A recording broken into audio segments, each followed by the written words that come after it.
Hello, everybody, and welcome today. I am joined once again by my partner in crime, Barlow. How you doing today, Barlow? I'm awesome, man. How are you? I'm doing really good. So I'm really Good. excited about what we're talking about today because role playing is your favorite. Yes, it is. Right? It's your Yes. favorite out of all the gaming stuff we talk about. Absolutely. Role-playing. That's why it's at the top. That's right. why It's at number the top. one. Yeah, absolutely. And Age of Sigmar is my favorite. I think we have something So- exciting to talk about. Yeah, so combined, oh Right. man, with our powers combined, right? This is going to be sweet. When your twin powers activate. Activate, that's right. So, yeah, we're going to talk about Soulbound, Yep. which is the role-playing game by Cubicle 7 set in the mortal realms of Age of Sigmar. That's right. And unlike like the other ones we've done, we've opened up the D&D box. Yep. Me and Marquise took a look at the Pathfinder starter box, so Yep. we figured, let's open up the Soulbound starter box. Well, and so interestingly, we talked about the D&D starter box and the essentials box. And I know we opened the essentials box. This box set is more similar to the D&D starter set. And by that I mean you will not be creating characters. So it comes with characters, comes with an adventure, and some other nice goodies, which we'll get into. So it is more similar to a learning game rather than something that gives you a sandbox where you can play and start doing all of it. Okay. Right? So the core book has all of those rules, so you'll be creating characters and all. That's the sandbox. The starter set is to introduce you to it, to see if you like the game and the idea. And it also is just a great tool for learning the rules as well. Now, I did hear one thing that people who play the game or whatever, you are heroes in this game. From minute one. Like, yeah, from minute one. It isn't like, where you're worried about a goblin coming up and stabbing you in the back. No, the goblins run from you. Like, Yep. you are minute one, you are a scion of Sigmar or whatever, a hero. Absolutely true. And I tell you, so if I were to relate that to Dungeons & Dragons, Dungeons & Dragons, you level from level 1 to level 20. Level 1, you're a pawn, and level 20, you are a mega hero. If Soulbound, you kind of start somewhere in the middle and you end somewhere in the middle. So it's more like, starting at level 6, 7, or 8, and then going to level 11, 12, or 13, not this big jump. Because you definitely progress, you definitely get better, and you learn more skills, but you don't, it's not, because of where you start as such a hero, it's not like you become, 10 times more powerful than you were before. Okay. So it's a very, I find it to be a very natural feeling game because you're still able to engage some of the same enemies that can be just as threatening as they were, and you feel, incrementally better. Whereas with Dungeons & Dragons, once you're at level 8 or 9, goblins are not nearly as threatening as they used to be. That's it. Okay. All right. So let's take a look at the Open it up. box. Okay. Look Open at this it up. camera set up here. We're trying some newfangled technology. Yeah, I think we're good. All right. So first, the art, right? Yes. The art is awesome. I'm a big fan of the art of the Mortal Realms. Yes. Just because I've always liked Games Workshop art. I think it's evocative, and you got the Lord of Change back here, and it's really good. And the box itself is just, besides just being nice art, I mean, it's well constructed. It's a very nice satin finish. It's a nice, well put together product. So I'm also going to ask you, flip this box lid over, and immediately what you see on the inside of the lid, that is your Dungeon Master screen, basically. So your Game Master screen for Soulbound is essentially on the inside. That's instructions on how to do some of the basic things in the game, and you could set that up and use that to roll or to hide your rolls or something if you're the Game Master. So they make the box as part of the play experience product as well. Okay, so there we go. All right, so here we go.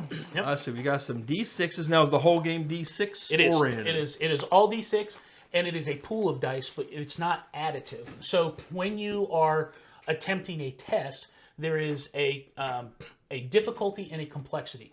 A difficulty is the number that you have to roll on the die in order for it to be a success, and the complexity is the number of successes you need. So, for example, if it was a challenge, if the target number was 3 or difficulty 3:1, you would have to roll 3 or better on the die, and every die that you rolled that was 3 or better was a success, and you only have to do that once. So the way you determine, which we'll get into in just a minute, but it's a combination of, like mini games, your basic attribute or ability and your training that determines the number of dice you roll for the test. Okay. So Yeah, they got an icon on the 6 here. I think that's like one of the Winds of Magic symbols. I don't know which one it is. we were trying to figure that out earlier because it doesn't necessarily match some of the other Soulbound stuff. So we're like, No, I what think is it's a this? Wind of Magic symbol, Okay. like I don't know, and the amethyst one I can't think of in the top of my head.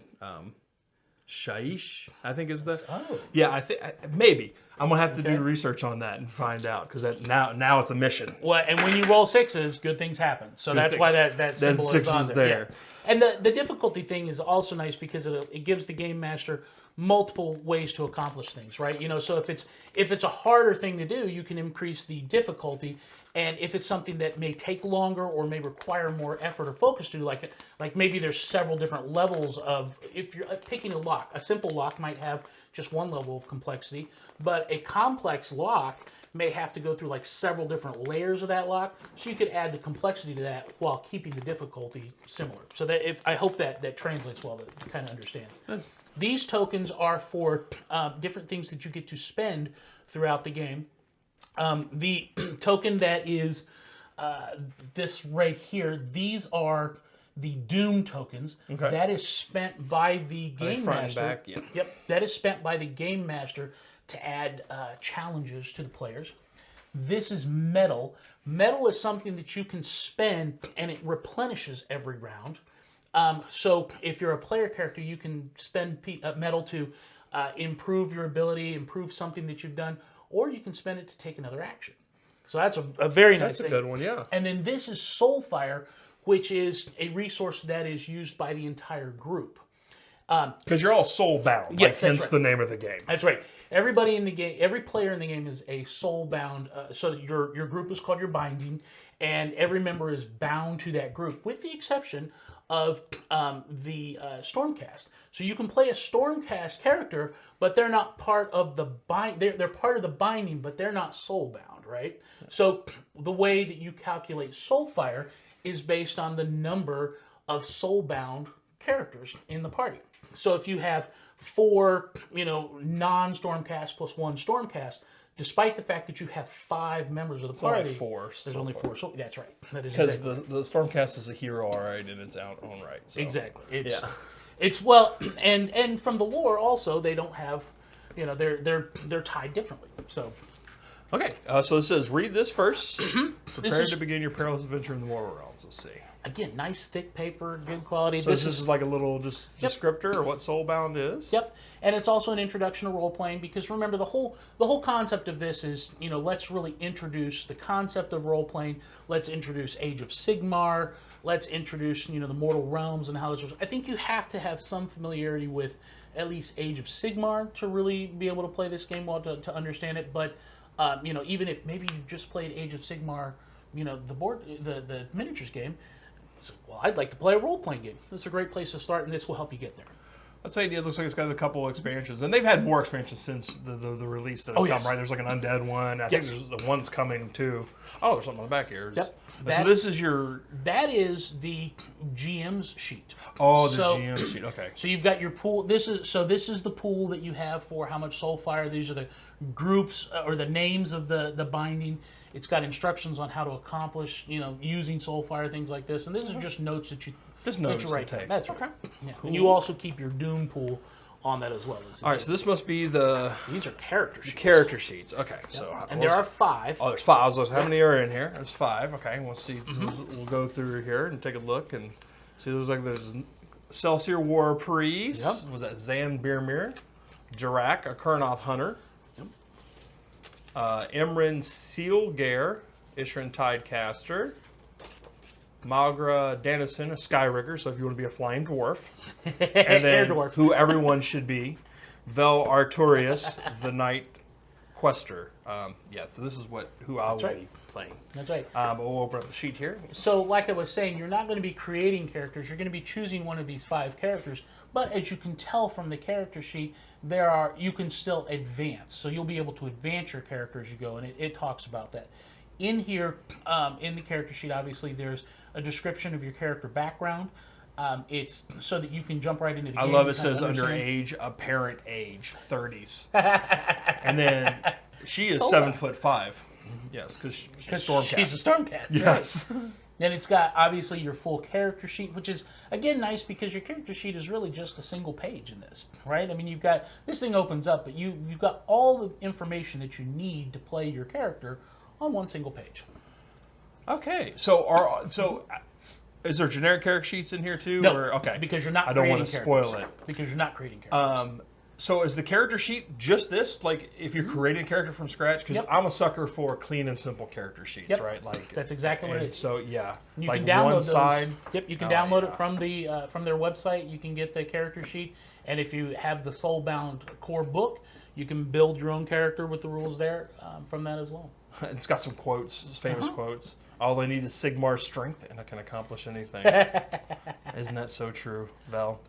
All right. But you'll notice too on the character sheets, it's where they break down. These are your abilities or your attributes, and then your skills are over there. So this is where I was talking about how you determine. You've got your ability plus if you have any points and skills. So Val is trained in determination, athletics, fortitude, those types of things. Then you'll see over on the side next to those, that's your focus. So your training and your ability are what determines the number of dice in your pool. And then your focus, once you roll the dice, you can spend focus to adjust those dice up or down. So generally you only want to go up. So for example, when Vel, Arturius, rolls a determination roll, she'll use soul, +1 for training, she'll roll 4 dice, and when she rolls those 4 dice, when she's done, if the target number, let's say, was 4, and she's looking for 4s in her dice, she could use 1 point of focus to make that roll a 3 into a 4. A 3 into 4. Yeah, okay. Exactly. All right, cool. So it gives you a little, like, you're not gypped by a bad roll. Exactly. Right? It gives you a little... Exactly. It gives you some flexibility for those. Okay, and Faltering Light. So the one thing that this game box is missing is a core rule book, right? So there's nothing that is here's the rules for making a roll. Here's the rules for doing this. This is how you move, etc. That is not in this box, and there's a reason for that. That's because this adventure, Faltering Light, as you walk through the encounters, it teaches you all the elements of the game. So, like the first encounter is meant to teach what it's like to make a test. Exactly. Oh, okay. And as you get further along, then you get into combat and where it talks about zones. So you can absolutely use miniatures while playing this game, but you're not going to have like a gridded combat battle. Instead, you have zones. So a great example of this would be like the Cursed City box set. You could take the tiles from Cursed City and you could lay those out to be your zones, and you could take your models and those could be your characters in your zones as you play. That's right. Ah, cool. Well, there's a lot of change in this one. Oh, it's got a little bestiary too for you. Yep. And those are all the monsters that you'll encounter in that. And then it's got some weapon and armor traits and conditions, environmental traits in the back there. And so this adventure takes place in the city of Brightspear. Okay. So naturally, this one's thick. Naturally, players are going to go all different kinds of places, and they're going to want to learn about all the things they can come across. And you're not going to have all of it here in this adventure module. So you get a Brightspear City Guide, which is essentially just the GM's resource for everything that's happening in Brightspear. Okay.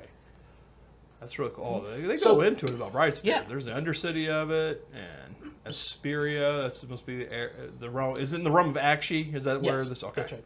So that the reason that this is in there, so this actually adds a little bit of additional value to the core box for people that have the core book, but may not buy the starter set because they're like, oh, I want to make my own characters and do all this. This gives you a reason to purchase the starter set if you don't necessarily want to play with the pre-made characters. So it's got a Maw Crusher in it. Mm-hmm. Do you know how the Maw? Have you ever seen the Maw Crusher? Actually, the model. Yeah, it's awesome. Do you know how it flies? In the game? In the game, yeah, because it has to fly, and I think it probably flies here too. Yeah, fly, normal. So scholars believe that gravity is scared of it. That makes total sense. Like, that makes total sense. I mean, the look at that picture. Yeah, Scars believes it's a Maw Crusher because it doesn't look like it should fly. Like it's a giant. They call it the cabbage in the game, right? Like 'cause it looks like a head of cabbage with just does. muscle and its wings out. It kind But of yeah, does. scholars believe that gravity is just afraid of it. That's why. There's a little known fact for you. That's probably a good explanation. All right, and then we got some reference sheet here. Oh, Now we get into some really cool stuff because first is the reference sheets that it comes with. It comes with 4, and they are nice, big, thick, easy to keep at the table. Are they? Oh, they're different. Yes. Okay. The 3 different ones, and it's again, this is something else that adds additional value if you have the core rulebook, but may not want to. Are you going to get value out of the starter set? Yes, you will. Because the rules reference sheets, this goes through how to make and take tests, combat reference, obviously for combat. How to combat. And then there's a spell casting one, which, again, spells and magic in this game, they're so fun. Are there endless spells? There are. In the game? Oh. There are endless spells. Yes, there are. So do you have? So are like endless spells? Is in like I put a mini on the table if I owned it. Yeah. Oh. Yeah, they're in there. Oh, I'm so excited about it because I actually own all the malign sorcery spells because that's one of my favorite things about Age of Sigmar is that like we cast magic and we represent this with a giant purple head of doom.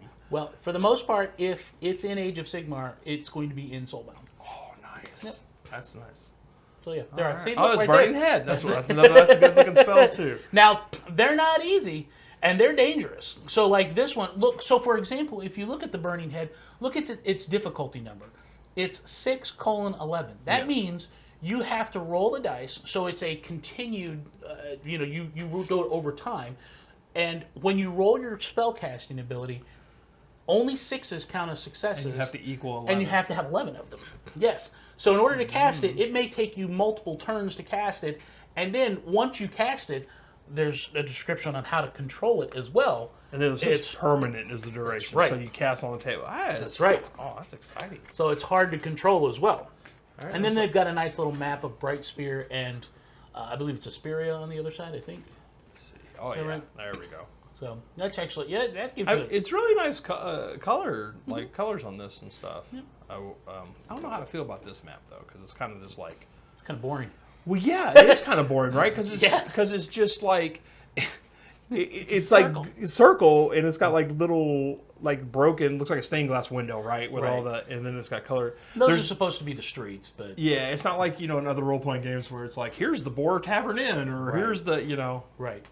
Oh, but this map's nice though. On the the colored sections, those are all things that are detailed in the city of Bright Spear. So the districts are detailed in the booklet that comes with it. Oh, so if I'm in Cold Fire here... That's right. It will be detailed in that book. Yeah, exactly. Okay. All right. Okay.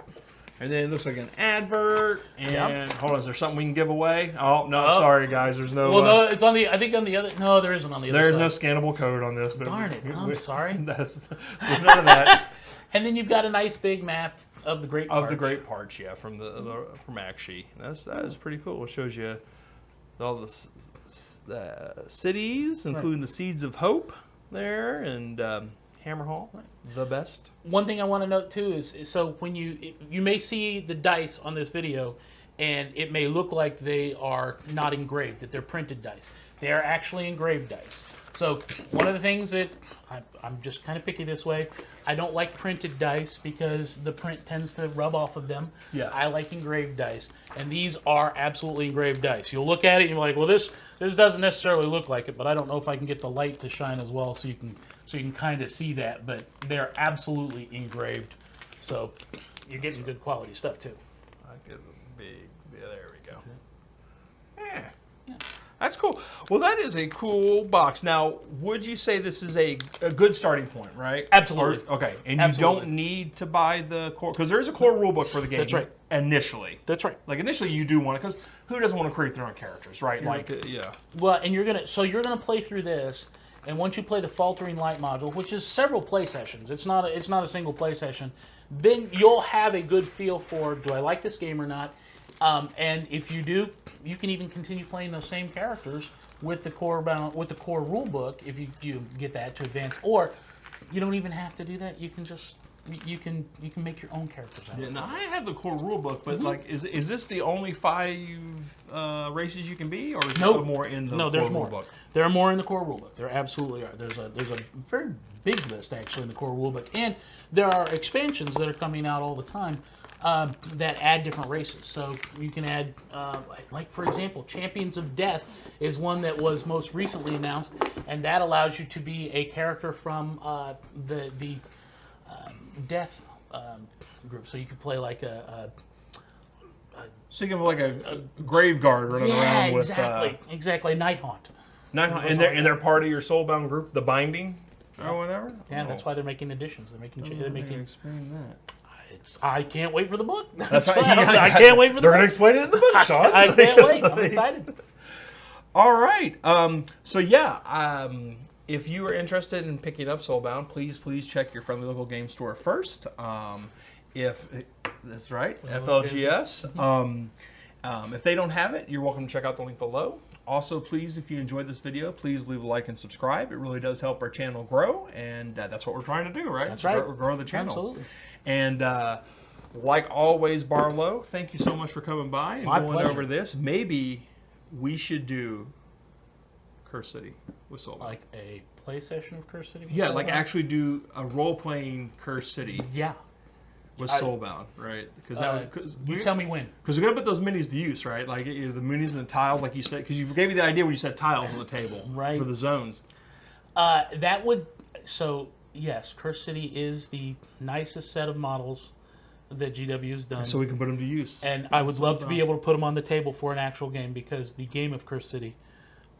Oh, I know. But Soulbound, very good.